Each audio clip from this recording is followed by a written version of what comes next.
Olá, gatas e garotos, sejam muito bem-vindos aí ao nosso 8º módulo, as doenças prevalentes na gestação. Não dá para começar a falar sobre doenças prevalentes na gestação e não pensar na diabetes mellitus, né?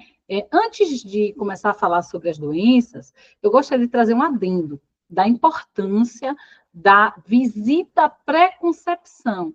Antes de engravidar, eu, como mulher, meu esposo, né, família e companheiros, está pensando no que as possibilidades de doença que possam estar vindo, digamos, no pacote dessa gestação. Eu pensar em fazer uma ultrassom transvaginal, fazer um Papa Nicolau preventivo, avaliação de exame de sangue, tipagem sanguínea, são exames que podem nos trazer, digamos assim, uma definição prévia de como seria essa gestação. Por exemplo, a diabetes mellitus, ele é um distúrbio caracterizado pelo perfil de hiperglicemia persistente decorrente da deficiência da produção ou da ação de insulina, ou em ambos os mecanismos, certo? Toda mulher com diabetes mellitus, antes de engravidar, a tipo 1 ou a tipo 2, ela tem que fazer um perfil glicêmico rigoroso antes da concepção. Dentre aqueles exames, antes de engravidar, ela tem que pensar em realizar a hemoglobina glicosionada e ela deve estar abaixo de 6,5 antes da concepção, né? E, idealmente, abaixo de 6 na gestação, ok? Pois a doença impacta verdadeiramente a gestação com riscos de quê? Pré-eclâmpsia, trabalho de parto prematuro, RPMO, restrição de crescimento intrauterino, oligodramia, tá? E podemos ter o quê? Um recém-nascido GIG, que é gigante para a idade gestacional, ok? Pensando na prematuridade. O que é a prematuridade? É um trabalho de parto, muitas das vezes, antes do período, né? A termo, a partir de 37 semanas, que seria o ideal de um nascimento aí de um bebezinho. A gente tem que pensar que esse trabalho de parto prematuro ele pode ser acelerado por quem? Pelo nosso vilão. Quem é o nosso vilão? Hipertensão arterial sistêmica, diabetes mellitus, porque essas duas doenças aqui é que traz mais prejuízos aí na mulher em trabalho de parto. Pensar na ruptura prematura de membranas ovulares, infecções vaginais não tratadas, né? Pensar que na primeira consulta de pré-natal, a gente tem que fixar o exame físico, o exame clínico físico, né, céfalo-caudal, o exame obstétrico e pensar também no exame ginecológico. Por quê? Quando a gente vai se falar de coleta citopatológica, ele só é indicado na gestação se tiver uma indicação, né? E, se possível, ser realizado após o primeiro trimestre de gestação. Então, se essa mulher tem alguma queixa, você enfermeiro, você médico, tem que passar o espéculo ali e avaliar se tem presença de vaginose bacteriana, né? Se tem alguma coisa ali que precisa ser tratado, certo? Pensando na coriomelite, o que é a coriomelite? Inflamações das membranas que protegem o bebê entre a bolsa de água e a parte materna ali que protege entre a placenta. Então, vai ser uma proteção placenta mamãe, bebê, né? Bebê, placenta. São duas membranas ali. Uma que protege o bebezinho, que está colado no bebezinho, e outra que está colada ali na placenta, tá?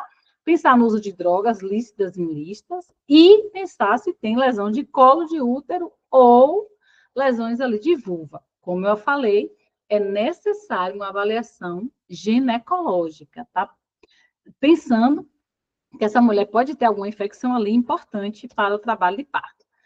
O que é que a gente tem que observar? Se tem sinais, de fato, do trabalho prematuro, pensar na avaliação da idade gestacional e pensar se tem competência cervical. O que é isso, Pro?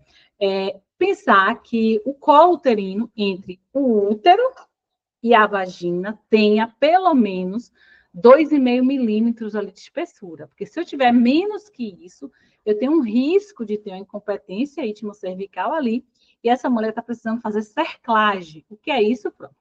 Cerclagem é uma intervenção médica, onde a gente vai identificar essa incompetência de ritmo cervical através de ultrassom, risco de trabalho e parto, sendo que a bolsa de água tem que estar íntegra, e o que é que vai fazer? O médico vai suturar aquele colo, o colo onde passa a menstruação, o colo onde a gente coleta material da endosservice ali, na coleta do preventivo, e por onde vai sair o bebezinho. O médico vai fazer uma anestesia local ali, passando o espéculo, vai costurar, suturar ali, e essa mulher ela vai ficar, a depender da condição clínica dela, em casa, em trabalho, repouso total até parir, ou internada se precisar de intervenção de algum antibiótico. Isso vai depender da conduta e avaliação médica. Sendo que, se for um trabalho parto normal, tem que lembrar de descosturar, né? De tirar aquele nylon ali que está suturado, porque senão não vai conseguir abrir totalmente para a dilatação do bebezinho, tá? Qual é o diagnóstico do trabalho de parto prematuro? Dor lombar, contrações irregulares, amadurecimento do colo uterino, perca de líquido amniótico ali, involuntário, e sangramentos ativos. A gente tem que pensar. O que é que a gente tem que parar para avaliar? Se tem contração, fazer, né, a dinâmica uterina. Como é feita, Pro? A dinâmica uterina. A mulher diz, eu tive uma contração aqui agora. A gente vai colocar ela em decúbito lateral esquerdo ali, para fazer descompressão da veia cava, vai colocar nossa mão ali no fundo do útero dessa mulher e observar a primeira contração. Descarta a primeira contração e fica com a mãozinha ali de novo, esperando a dinâmica uterina. Quando começou a contrair, a gente vai sentir a barriga dessa mulher ficar dura, endurecendo. A gente vai colocar o nosso cronômetro e avaliar em 10 minutos se ela tem mais de 3 contrações efetivas, tá? E se ela está, né, em trabalho de parto, tem contração ativa, a bolsa de água está íntegra, né, rompeu, escorreu líquido, a gente tem que pensar na maturação pulmonar e avaliar o uso tocolítico. O que é a maturação pulmonar? Pensar que essa mulher ela precisa fazer um acorda-pulmão, porque o surfactante pulmonar ele é produzido a partir de 23, 24 semanas na barriguinha da mamãe. É como se o corpo da mamãe dissesse assim ao bebê, ó, você vai se preparar para sair daqui de dentro e você vai ter que ter uma função pulmonar formada, tá? Aí, o que é que a gente tem que pensar? Se o bebezinho está entre 24 e 32 semanas e essa mamãe está em trabalho de parto prematuro, a gente tem que pensar nessa maturação pulmonar. Eu tenho uma paciente que a gente acompanha o pré-natal dela e ela estava com 31 semanas, tá? Ela estava já fazendo uso de insulina, 8 unidades à noite, ela já tinha um feto com um percentil acima de 90, e a obstetra dela solicitou a betametasona para ela fazer, né, uma dose a cada 24 horas intramuscular, e ela me ligou, preocupada e tal, eu falei, não, ela está fazendo uma prevenção, porque estava com 31 semanas, né? O que foi que a obstetra dela pensou? Ela pode ter um trabalho de parto prematuro e vamos prevenir, né, esse risco. Vamos aqui fazer a betametasona e ficar preparado aí para um possível trabalho de parto prematuro. A terapêutica, betametasona, 12 miligramas intramuscular a cada 24 horas por 2 dias, ou dexametasona, 6 miligramas IM a cada 24 horas também por 2 dias, tá? Tá avaliando aí o que é que tem, o que não tem, se a unidade tem betametasona massa, se não, vai utilizar dexametasona e fazendo a terapêutica direitinho. Está lá descrito também no manual de alto risco do Ministério da Saúde, tá ok? O tocolítico. O que é o tocolítico? É uma medicação, é a terbutalina, utilizada também em maturação não, digo, distúrbios de DPOC em adultos, tá? Isso é bem importante, descobri recentemente na terapia intensiva, que antigamente eu achava que era só como tocolítico, mas enfim. Pensar que essa mulher está com a dilatação uterina de 4 a 5 centímetros, ela tem idade gestacional entre 24 e 34 semanas, tá?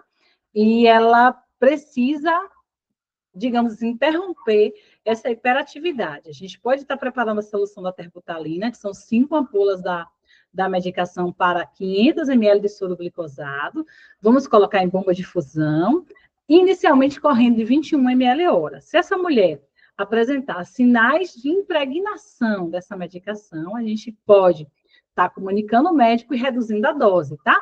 E mantendo monitorização sempre contínua, porque se ela apresentar qualquer instabilidade, vai ter que ter desligado esse tocolítico e falar para o médico, ó, doutor, ela não está bem, está com dispneia, está com desconforto respiratório, está taquicárdica, desliga logo o tocolítico e comunica ao plantonista sobre o que está acontecendo com essa mamãezinha, ok?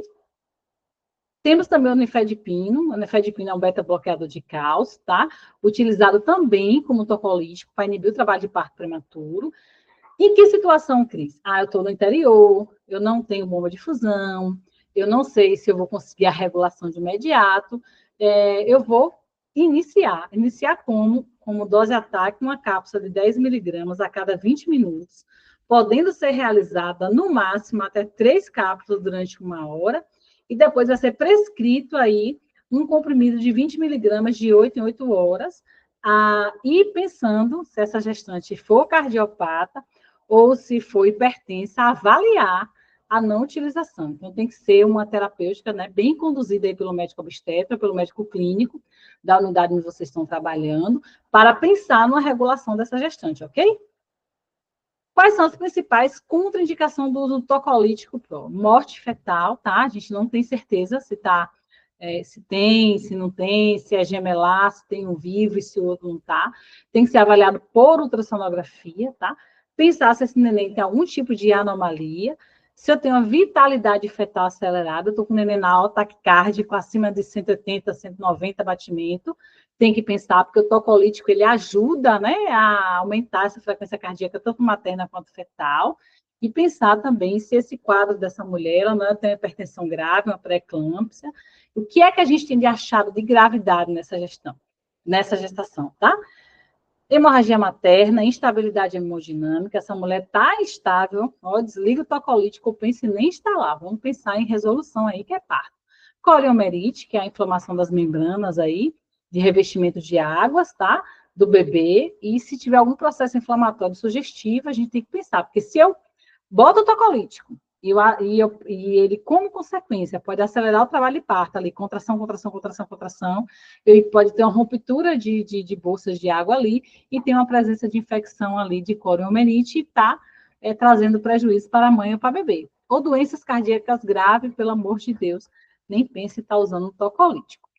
Cuidados da enfermagem: instalar a cartografia, monitorização contínua, observar sinais de impregnação, como eu já havia falado antes, para imediatamente a terapêutica e comunica ao médico plantonista, ok? O que é a definição exata de ruptura prematura de membranas ovulares, né? É definida mediante a saída espontânea de líquido amniótico pela vagina, e após a perda da integridade dessas membranas, ou seja, a bolsa rompeu, normalmente a mulher chega dizendo que o líquido escorreu por a perna, muito parecido com o cheiro de que boa água sanitária, ou cheiro de espermatozoide, tá? Um cheiro bem característico, e teve uma gestação acima de 20 a 22 semanas. Por quê? Quando eu falo de ruptura, de saída de líquido, de sangue, menor que 20, 21 semanas, é tido como um abortamento. Por quê, Pro? Porque esse feto, ele não tem ainda a conformação pulmonar. Lembra que a mamãezinha só produz o surfactante pulmonar a partir de 24 semanas intraútero? Se eu tenho uma perca gestacional entre 20 a 22 semanas, eu tenho que pensar que pode ser um aborto, ok? Ocorre pelo menos em 10% das gestações, sendo que 80% dessas gestações são mulheres que já estão a termo, né? Que a gente vai avaliar e vai possivelmente conduzir um trabalho de parto ali. Vai fazer o surfactante, vai ver se tem como esperar fazer um parto normal ou se vai conduzir de imediato ali para uma cesariana. Qual é o manejo dessa ruptura de prematura membranas ovulares? Se for maior que 37 semanas, induzir o parto. Maria Eduarda mesmo nasceu com 36 semanas e 6 dias, quase 37 semanas, acordei às 6 da manhã com a bolsa rota.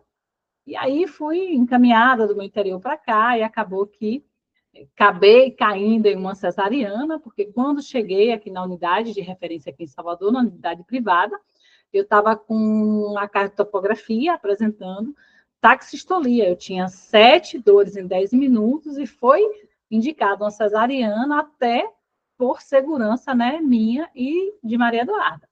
Pensar também na profilaxia do estafilococo B, estafilococo aureus, streptococcus, tá? De 34 a 37 semanas. Vai iniciar normalmente a ampicilina, dose, ataque e manutenção.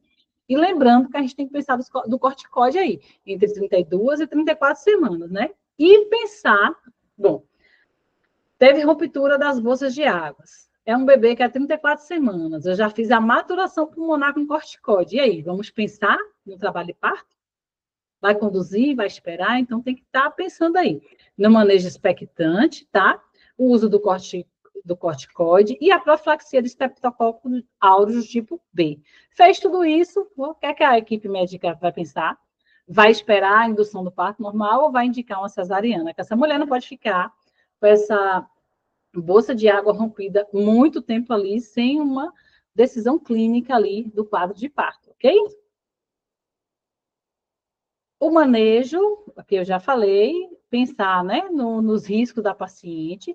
Se o bebê for maior que 24 semanas, interna, vai iniciar a maturação pulmonar, e essa mãe ela tem que estar ciente dos riscos dessa gestação, do risco de embolia amniótica, do risco de sepse, todo o risco que envolve ela ter uma bolsa rota menor que 24 semanas, e os riscos que vai levar essa gestação. Eu tive uma triste, trágica história, que foi de uma mulher que ela fez a cerclagem, ela rompeu bolsa e ela quis levar essa gestação na unidade de referência aqui de Salvador, e às 32 semanas, 31 semanas por aí, não me lembro exatamente a idade gestacional, definiram por uma intervenção por parto cesáreo, e ela, de um desses riscos dessa ruptura, né, de bolsa de águas ali rompida há muito tempo, ela teve um problema chamado que é embolia amniótica, a gente vai falar um pouquinho mais na frente o que é ela,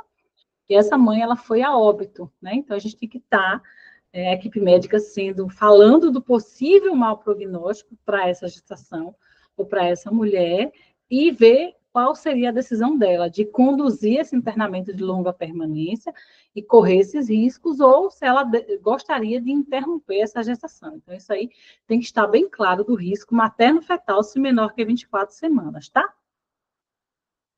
E a restrição de crescimento intrauterino, ela vai ser caracterizada por um feto com percentil menor que 10. Lembra que eu falei que a criança que está acima do peso vai ser o percentil maior que 90? A gente qualifica isso depois que nasce lá no cartãozinho da criança, na puericultura, no peso, e na gestação a gente qualifica com restrição menor que o P10, percentil 10, tá? E ocorre na média de 5 a 10% das gestações, tá? Gestações entre mulheres de 21 a 29 anos têm maior possibilidade de ter a restrição de crescimento intrauterino e que envolva especificamente, né, afunilando aí essa estatística, em mulheres que têm a condição de baixa escolaridade, trabalho inadequado, alimentação, né, inadequada, restrição de alimentos, uso de drogas, que pode estar contribuindo, além da hipertensão, diabetes e patologias cardíacas, patologias renais, isso é importante frisar, que pode estar levando a essa restrição de crescimento intrauterino aí, ainda na gestação. E quais são os fatores maternos e fatores fetais? Aqui, ó, fatores maternos, doença renal crônica, já falei aqui, pré-eclâmpsia, hipertensão crônica, DPOC, né, que é as doenças pulmonares obstrutiva crônica, essa mulher é asmática, essa mulher teve algum histórico de câncer pulmonar, o que é que tem, né? Anemia, essa mulher, ela tem anemia falciforme, ela tem uma anemia estabilizada, o que foi que ela teve, né, nessa parte hematológica dela? Ela teve infecção do trato urinário, ela tem alguma doença autoimune, tudo isso deve ser avaliado para ver o que está acontecendo com o bebê. Vamos lá, para as anormalidades fetais. Anormalidade de cromossômico, esse neném ele tem alguma má formação, ele teve uma infecção intraútero, essa mulher ela tomou radiação, ela tem um fator imunológico que pode estar levando algum problema, Esse bebê ele teve contato com sangue materno fetal, essa mãe ela é negativa, tem que ser visto, avaliado esses exames aí durante o pré-natal com muito cuidado. E pensar que tudo isso pode levar a complicações materno e fetal, levar o quê? A restrição do crescimento intrauterino e diversas preocupações aí no trabalho de parto. Vamos dar uma pausazinha rápida aqui para tomarmos uma água, tá? E continuaremos aqui a nossa aula sobre as doenças prevalentes na gestação.